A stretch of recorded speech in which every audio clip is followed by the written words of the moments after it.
All right, let's jump right in. We're going to talk about something that for serious investors is basically the holy grail. It's how you control a mobile home park deal without needing $1 million in the bank. We're breaking down the operator's playbook on exactly how to do it. And just so we're clear, this is not theory. This is a masterclass in how to get these deals done.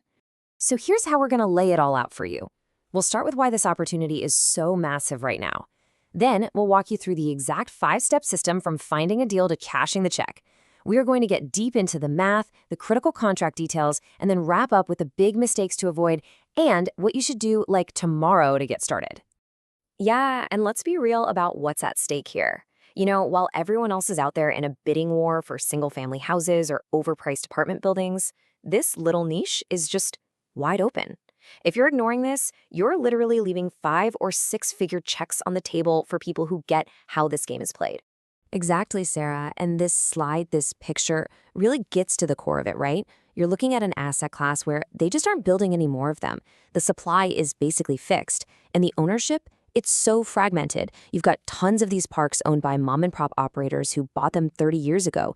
This gives you a massive information advantage you just don't get in other, more crowded markets. And this table, this is where it gets really powerful for an operator. Just look at that combination. You've got lower competition and often really low seller sophistication. When you pair that with a huge information advantage, well, that's the whole formula. That's your spread. That's your profit. You're not just flipping a contract, you're bringing professional knowledge to a seller who doesn't have it. And that value is exactly what you're paid for. So let's get into the actual framework.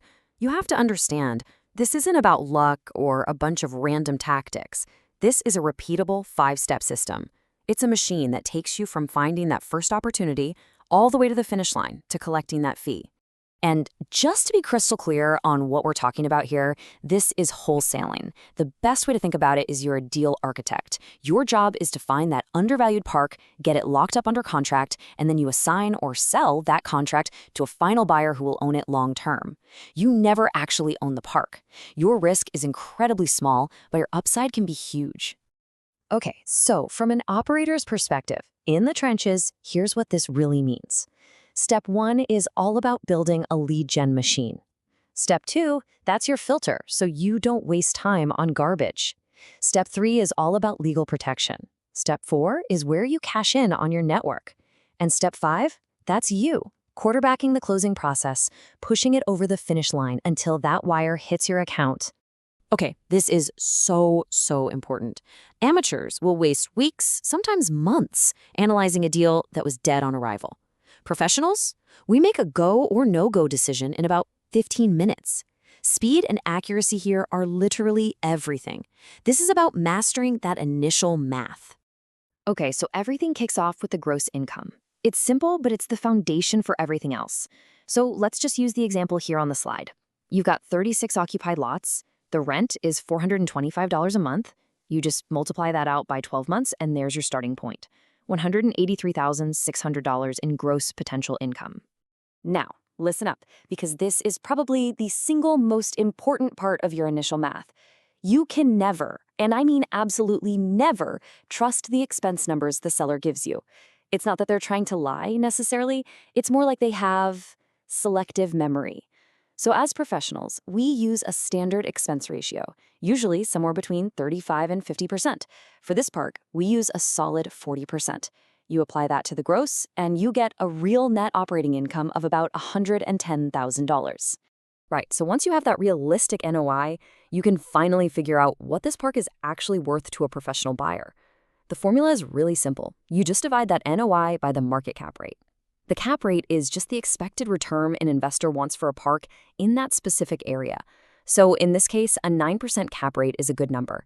You take our $110,000 NOI, divide by 0.09, and that tells you the park is actually worth just over $1.2 million. And this is the moment of truth. This is the whole point of that 15-minute math.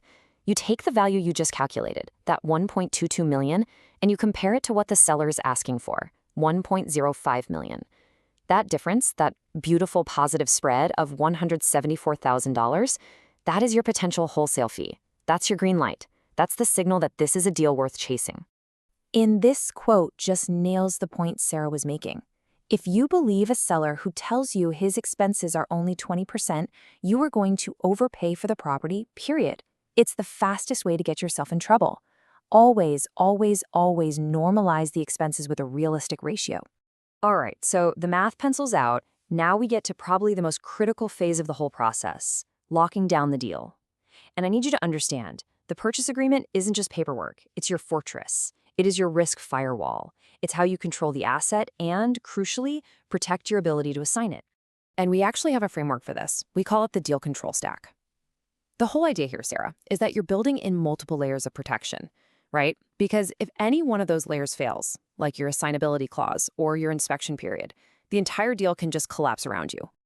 Okay, let's zoom in on this, because the difference on this slide looks tiny, but it is everything. The amateur just slaps and/or assigns in the contract. That's not good enough. Now look at the professional clause. See that key phrase? Seller agrees to cooperate reasonably. That little bit of language is your shield. It prevents a seller from getting squirrely at the last minute and trying to kill your assignment. I'm telling you, that phrase has saved me more than once. Now, let's talk about finding buyers, because this is a huge mental shift for most people. Amateurs find a deal, and then they scramble around desperately trying to find a buyer. Professionals do it the other way around. They build their list of qualified, ready-to-close buyers first. Then they go out and find the exact kind of deals those buyers are hungry for. It changes the entire dynamic. So when it's time to actually collect your check, you basically have two tools in your toolbox: a simple assignment, or what's called a double close. An assignment is clean, simple, and cheap. The downside is your fee is right there on the closing statement for everyone to see. A double close is more complicated and costs a bit more, but it keeps your profit private. For me, if I have a really big fee or a seller who's just kind of weird about the whole assignment thing, I'm going to use a double close every single time to make sure things go smoothly. All right, we've walked through the entire system. Now let's bring it home with probably the most important part: how to avoid the common traps that kill these deals and what you can do to take action immediately. These are the landmines. I have seen every single one of these blow up a great deal. If you quote a price on the first call, you've lost all your leverage. If you believe the seller's expenses, you're going to overpay. If you use a weak contract, you're exposed. If you don't have buyers lined up, you're just gambling. Every single one of these is a self-inflicted wound, and they are all 100% avoidable if you just follow the playbook. So we've given you the entire playbook. You have the system, you have the steps, you know the mistakes to avoid. So the big question is, what do you actually do first? How do you put this into motion? Here it is. Don't overthink it. This is your action plan for this week. 1. Pick 2 or 3 target markets you want to focus on. 2. Build a small, focused list of just 25 to 50 parks in one of those markets. 3. Get your direct mail letter written. And 4. Find any park listed for sale online and just practice the 15-minute math we just walked through. The goal this week is not to get a deal. The goal is to build the habits and the systems that lead to deals. That's your first and most important step.